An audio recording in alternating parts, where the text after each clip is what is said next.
Hi friends, நம்ம ஷாப்ல sales பண்ணக்கூடிய தசாங்கம் சாம்பிராணி பத்தி இன்னைக்கு பார்ப்போம்.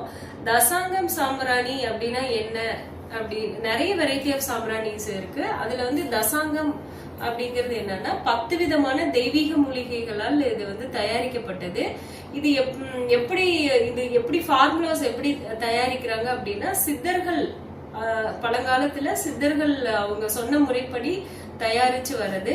இதுல என்னென்ன இருக்கு, அவ்வளவு என்ன சிறப்பு அப்படின்னு பார்த்தோம்னா இதுல சந்தனம், குங்கிலியம், வெட்டிவேர், லவங்கம், ஜாதிக்காய், மருதாணி விதை, ஜவ்வாது, சாம்பிராணி, கிச்சிலிக்கிழங்கு, மட்டிப்பால், இந்த மாதிரி 10 வகையான மூலிகைகள் சிறப்பான மூலிகைகள் இதுல கலந்திருக்கு. இது தயாரிக்கிற முறை எந்த விதமான கெமிக்கல்ஸும் இல்லாம இயற்கை முறையில தயாரிக்கிறதுனால தும்மல், அலர்ஜி, கண்ணெரிச்சல் இந்த மாதிரி ப்ராப்ளம்ஸ் எதுவுமே, பிரச்சனைகள் எதுவுமே இருக்காது. ரொம்ப இயற்கையான முறையில் இது தயாரிக்கப்படுது. அதை நீங்க பயன்படுத்தும் போதே அதனோட இதை தெரிஞ்சுக்கலாம். அடுத்து சித்தர்கள் என்ன சொல்லியிருக்காங்க இந்த சாம்பிராணி பயன்படுத்துறதுனால என்னென்ன பலன் அப்படின்னு சொல்லி பார்த்தானா, வீட்டுல நம்ம தொழில் செய்யும் இடத்துல போடுறதுனால அது தெய்வ சக்திகளை ஈர்க்கும். தெய்வ சக்தி இருக்கிற இடத்துல செல்வ வளமும் கிடைக்கும் அப்படின்ற மாதிரி சொல்லியிருக்காங்க.